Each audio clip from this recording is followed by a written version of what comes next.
quiero hablar de un tema que es un tanto controversial,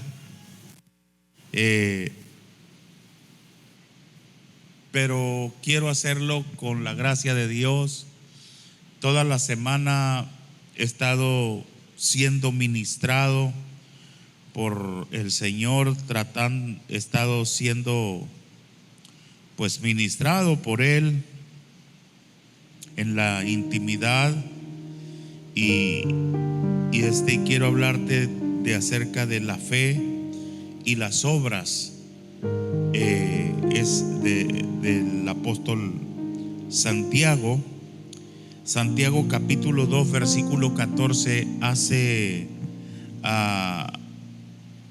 dos preguntas. Una de ellas me parece muy interesante, me parece muy relevante, y es Santiago 2:14. Dice: hermanos míos, ¿qué aprovechará si alguno dice que tiene fe y no tiene obras? Y la segunda pregunta dice: ¿podrá la fe salvarle? ¿Podrá la fe salvarle? Por eso les digo que es una pregunta muy importante, muy trascendental. ¿Podrá la fe salvarle?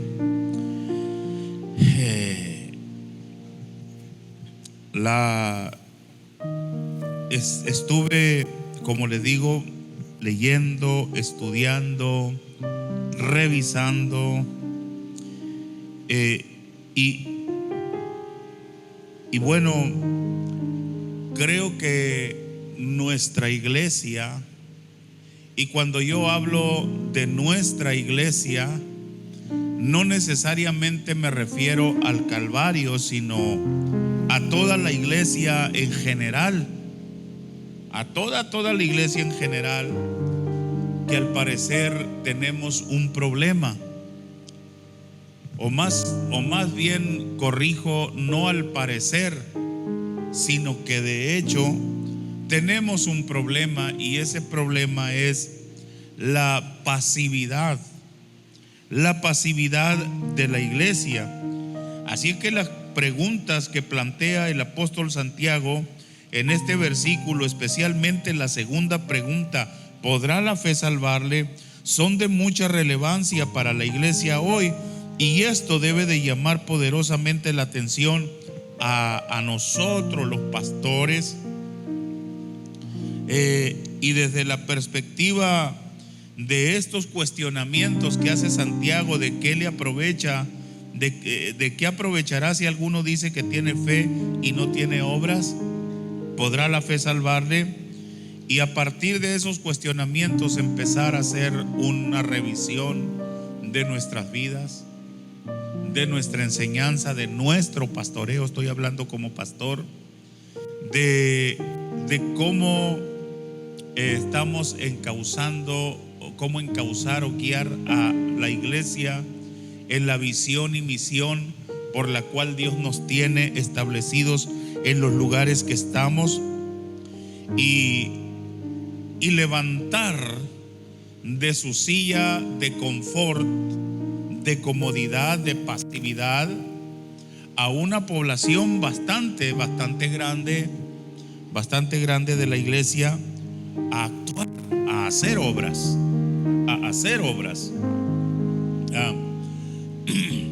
Entonces, hermanos, quiero caminar con esto, y para ello necesito aclarar una contradicción aparente que hay entre el apóstol Pablo y el apóstol Santiago, porque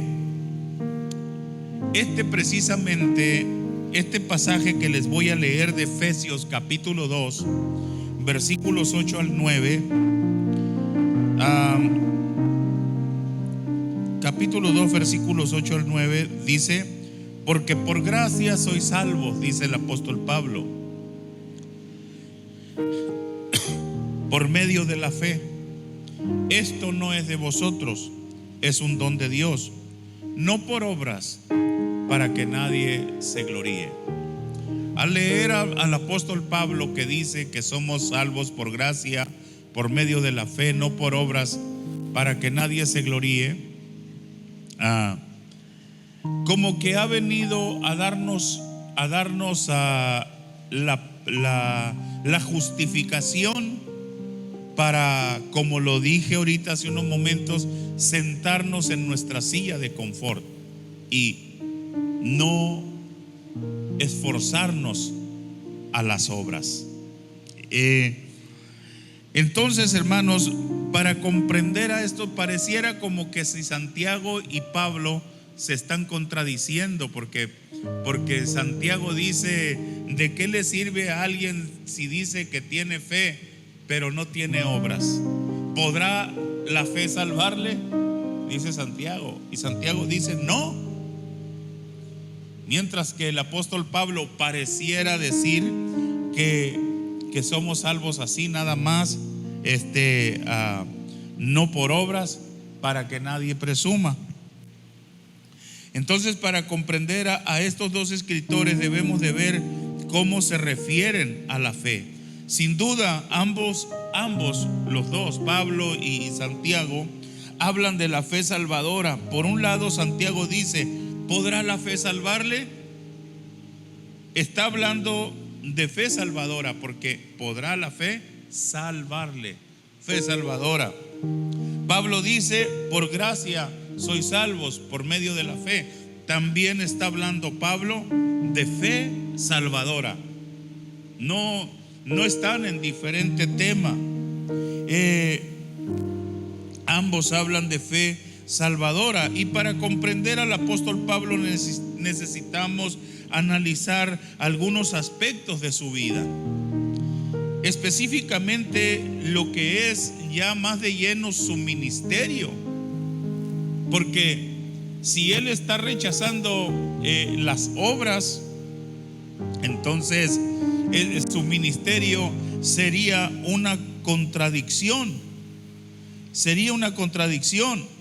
Por ejemplo, si leemos 2 de Corintios 11, versos 23 al 29, escuchen lo que dice el apóstol Pablo.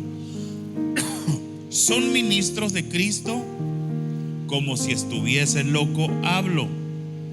Yo más. En trabajos más abundante, dice Pablo. O sea, yo trabajo más que todos. En azotes sin número, en cárceles más, en peligros de muerte muchas veces. De los judíos 5 veces he recibido 40 azotes menos uno. 3 veces he sido azotado con vara, 1 vez apedreado, 3 veces he padecido naufragio. 1 noche y 1 día he estado como náufrago en alta mar, en caminos muchas veces, en peligros de ríos, peligros de ladrones, peligros de los de mi nación, peligros de los gentiles, peligros en la ciudad, peligros en el desierto, peligros en el mar, peligros entre falsos hermanos, en trabajo y fatiga. Trabajo y fatiga, en muchos desvelos, en hambre y sed, en muchos ayunos, en frío y en desnudez. Y además de otras cosas, lo que sobre mí se agolpa cada día, la preocupación por todas las iglesias. ¿Quién enferma y yo no enfermo? ¿A quién se le hace tropezar y yo no me indigno? Decía el apóstol Pablo. Quiere decir, hermanos, a lo que hemos leído, que el apóstol Pablo era un hombre de fe, pero también tenía, ¿qué cosa? Obras. Tenía obras. Ahí lo vemos. Y se está quedando cortito en todo lo que él habla. En realidad, hermanos, Pablo está confirmando lo que escribe Santiago, que si somos personas de fe, que si somos personas que decimos que tenemos fe, debe de haber obras que testifiquen de esa fe que decimos tener. De lo contrario, si decimos que somos personas de fe, pero no hay obras detrás de nosotros que testifiquen de esa fe que decimos tener, Santiago dice, esa fe está muerta. Y la pregunta vuelve a resonar y a sacudirnos todo nuestro ser. La pregunta es, ¿podrá esa fe salvarle? Esa fe que dices tener muerta, sin obras, ¿te va a llevar al cielo? Tenemos que enfrentarlo esta mañana, hermanos que están en línea. Tenemos que enfrentar esta pregunta esta mañana. Gloria al Señor.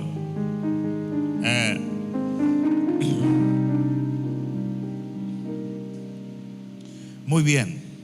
Una vez que ya hemos aclarado esto y nos podemos dar cuenta que ni Santiago contradice a Pablo, ni Pablo contradice a Santiago, sino que están hablando en este punto.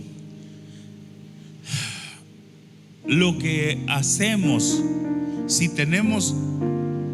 somos hombres y mujeres de fe y tenemos obras, lo que hacemos, lo hacemos porque somos salvos, no para ser salvos. Esa es la gran diferencia.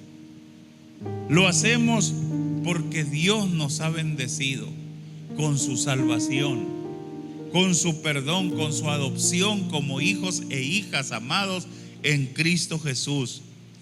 Y esa gratitud y ese gozo y ese regocijo y esa convicción nos mueve a hacer las cosas que Dios quiere que hagamos. Entonces no hay contradicción. Siguiente, ¿una fe sin obras puede salvarte? La pregunta tiene mucha relevancia. Aquí estamos insistiendo en ella. Si usted dice que es un hombre o una mujer de fe, debe responder a esta pregunta. Hermanos míos, ¿de qué aprovecha si alguno dice que tiene fe y no tiene obras? ¿Podrá la fe salvarle? La fe, si no tiene obras, está muerta en sí misma. Así lo dice Santiago en el versículo 7. Está muerta. Es una fe, en pocas palabras, es una fe estéril. Es una fe como un grano vano, sin fécula, que lo puedes enterrar y nunca va a nacer. ¿Por qué? Porque está muerta. Por lógica simple, hermanos, es una fe incapaz de salvar a nadie. Es una fe inútil. Santiago presenta dos ejemplos. Ejemplo número 1, Santiago 2 del 16. Si un hermano o una hermana están desnudos y tienen necesidad de mantenimiento de cada día, y alguno de vosotros le dice: vayan en paz, caliéntense y sáciense, pero no les das las cosas que son necesarias para el cuerpo, ¿de qué sirve? Ves a esos hermanos en un friazo y con una camisita delgadita y tienen mucho frío, y no solamente tienen frío y tienen hambre, y luego llego hombre de fe y les digo, caliéntense y sáciense, váyanse a su casa, caliéntense y sáciense. ¿De qué sirve?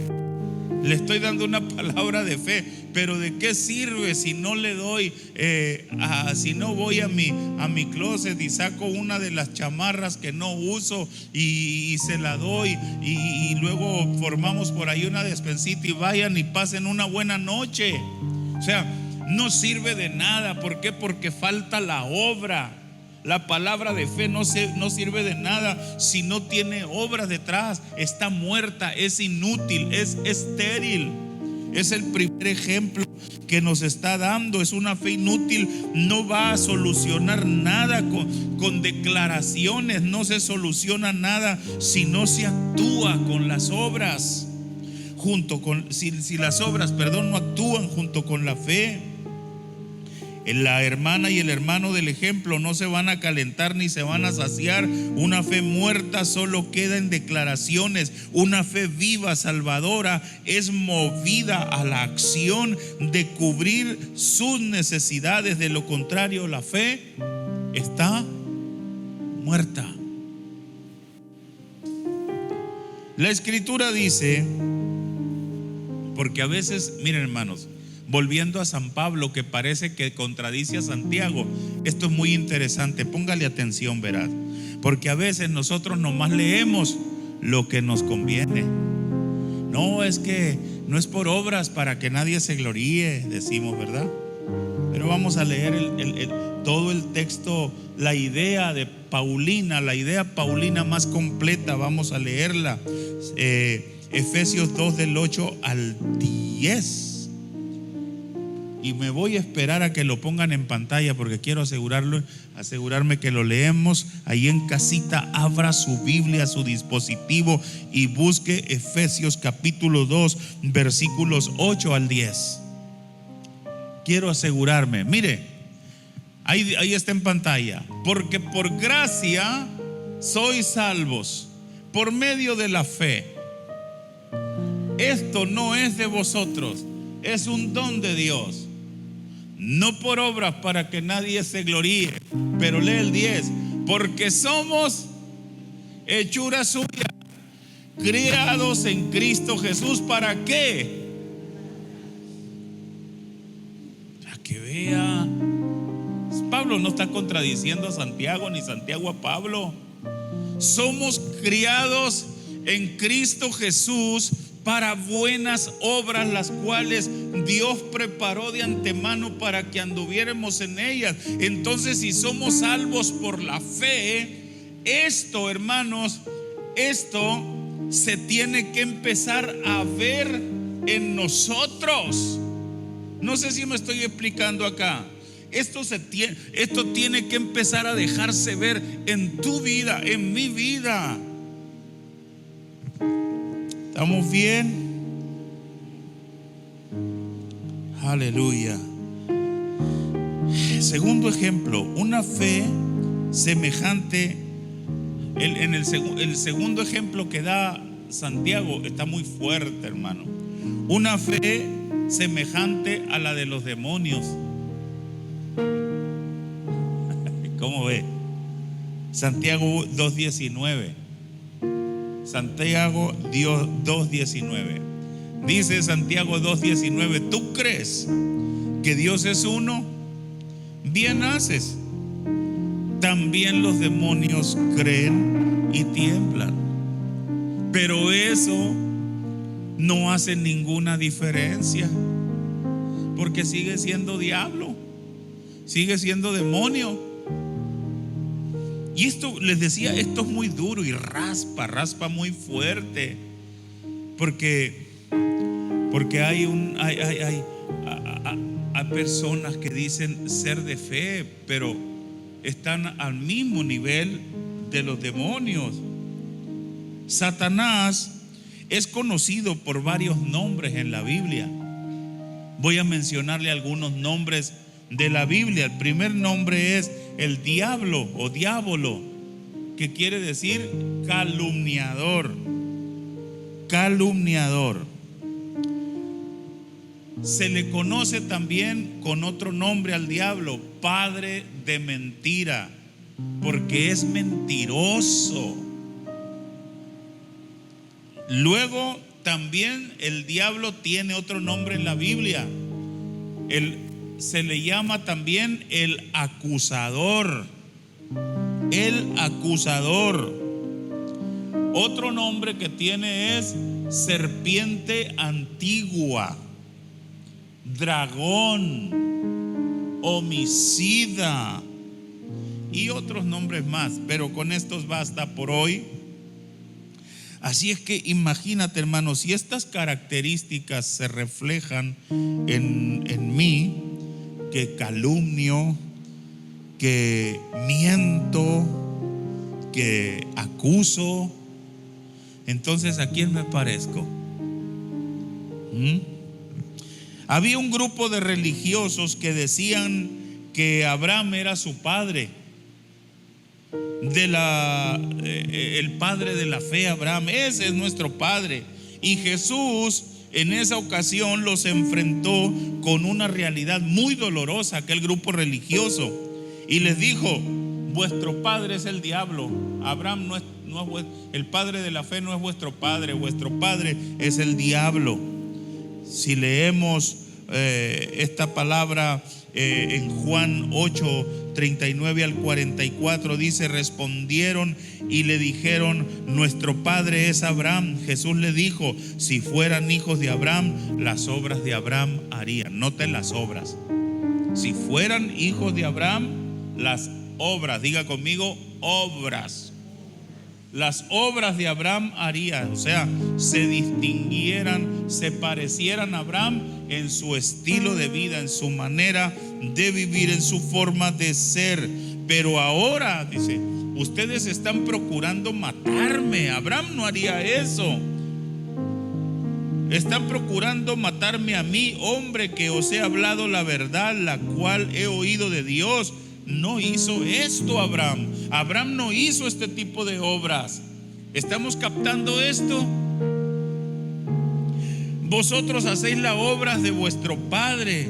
Entonces le dijeron: nosotros no somos nacidos de fornicación. Mire, el judío no perdían oportunidad de ofender a Jesús, porque ellos decían que María se había embarazado de un soldado romano que la había conquistado, ¿cómo se dice? Seducido, y él era un bastardo. Jesús era un bastardo, y aprovecharon. Nosotros no somos nacidos de fornicación. Tú eres nacido de fornicación. Mire nada más las obras de ellos.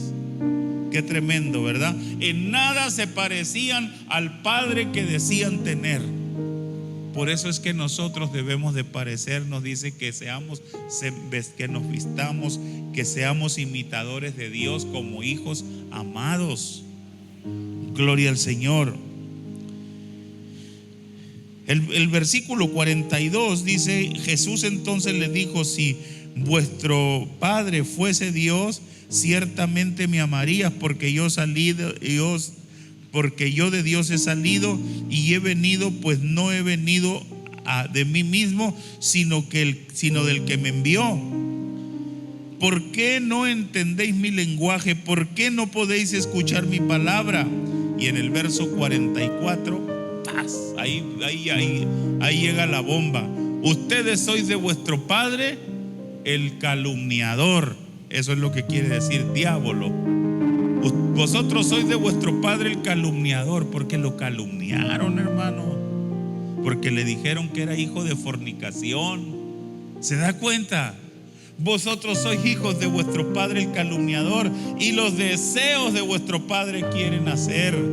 Él ha sido homicida desde el principio, no ha permanecido en la verdad, porque no hay verdad en él. Cuando habla mentira, de suyo habla porque es mentiroso y padre de mentira. Y todo esto, ustedes son igualititos. ¿Cómo ve? Qué tremendo. Hay algunas cosas interesantes en esa lectura, ¿verdad? Que deben de ponernos a pensar. Esos dos ejemplos que Santiago nos presenta, de decirnos que una fe sin obras es una fe muerta, están muy fuertes y deben de sacudir nuestro corazón. Si nosotros amamos a Dios, si nuestro anhelo en nuestro pecho, en nuestro corazón, es un día estar en el cielo gozando la vida eterna con nuestros seres queridos y ver el rostro de nuestro Salvador, son preguntas a las que tenemos que enfrentar y corregir lo que tenemos que corregir como individuos y como congregación. Allá en casita, yo espero que la palabra esté produciendo un efecto en sus vidas. Mi último punto, oh hombre vano, le habla directo al corazón de aquel que dice que tiene fe, pero una fe sin acción y sin obras, y le llama hombre vano. Qué tremendo que Santiago está en un lenguaje figurado, porque no le está hablando a una sola persona, está hablándole a un grupo de personas. Cuando abrimos la epístola de Santiago, vemos que es a toda una comunidad a la que le está hablando, pero esto es una metonimia, ¿verdad? Porque hombre vano es para referirse a un grupo de personas que presumen tener fe, pero que están huecos, vacíos, sin obras.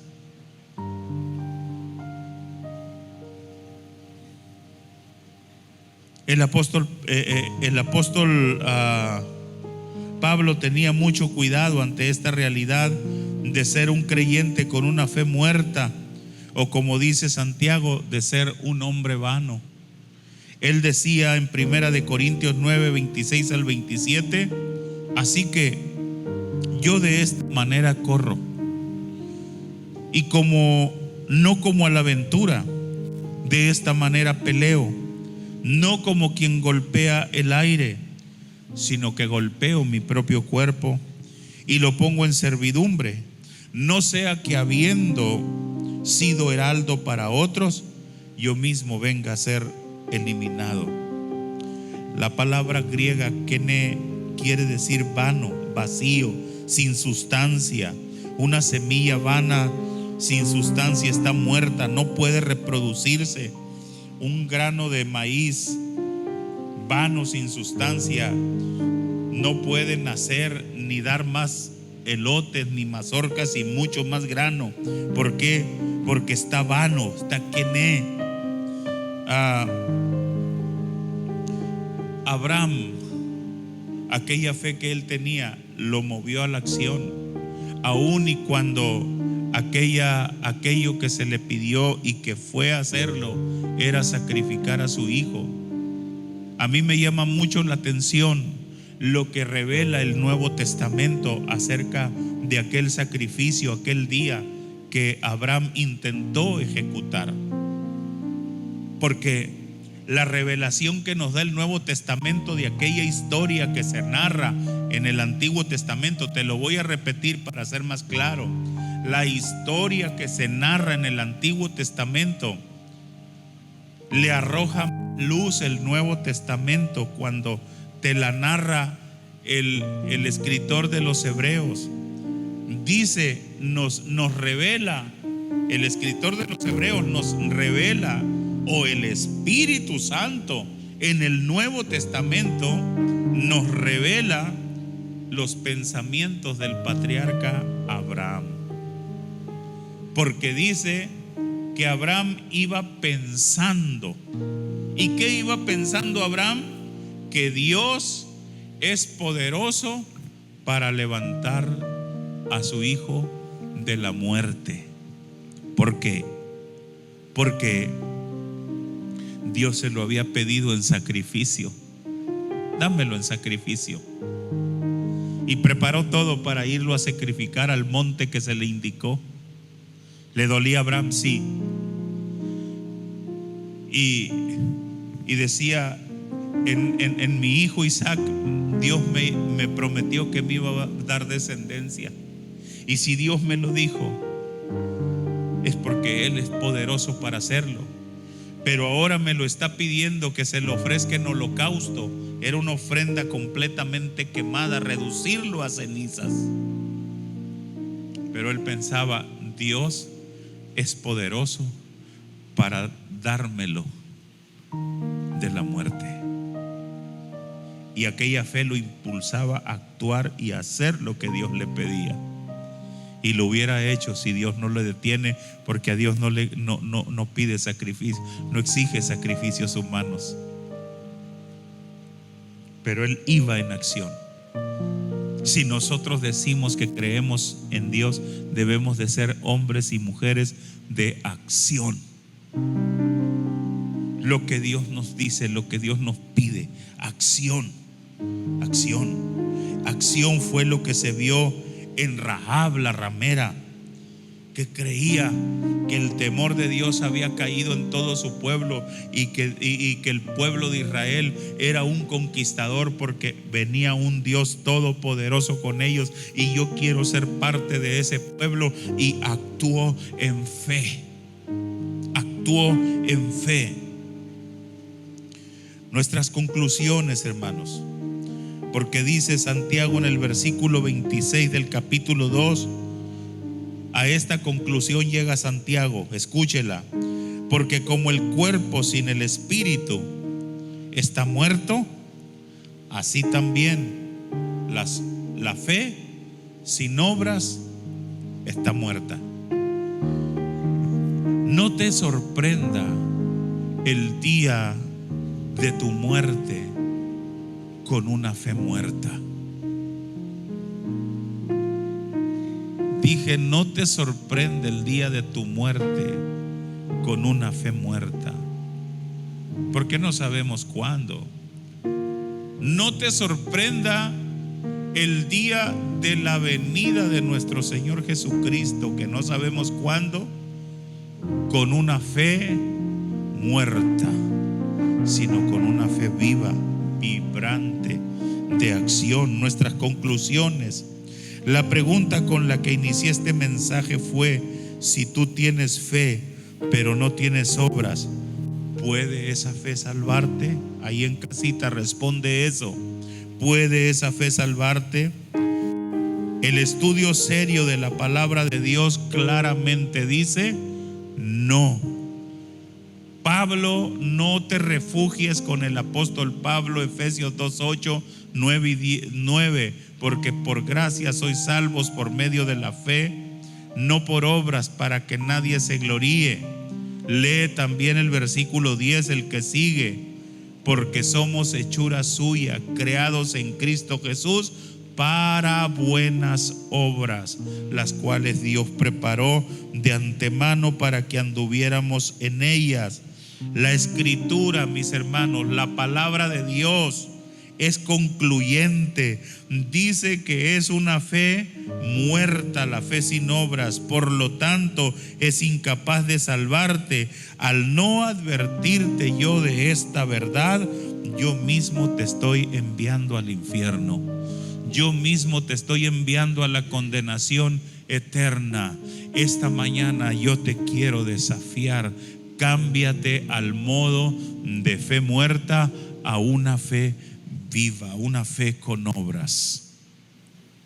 Cuando hablamos de obras, esto puede complicársenos porque es muy general el tema, pero te voy a decir, mis hermanos, básicamente, fundamentalmente, Dios nos salvó, nos trasladó, dice, de las tinieblas a su luz admirable, ¿verdad? Y nos hizo pueblo santo, real sacerdocio, nación santa, pueblo adquirido por Dios, ¿verdad que sí? ¿Para qué? Y ahí está, ahí se resume todo. ¿Para qué? Para que anunciéis las virtudes de aquel que os llamó de las tinieblas a su luz admirable. Básicamente, este es el meollo, este es lo básico. Usted debe de compartir su fe con otros. Si no lo está haciendo, está mal. Usted debe de estar compartiendo, invitando activamente a la iglesia, a tratar de que las personas también conozcan a Jesús como usted lo conoció. La iglesia también debe de estar esforzándose y trabajando en esos programas de alcance, de evangelización, de esfuerzos por alcanzar a los perdidos. Y en esos esfuerzos descansa la visión y misión de la iglesia. En esos esfuerzos muchos de esos esfuerzos son abiertamente evangelizadores.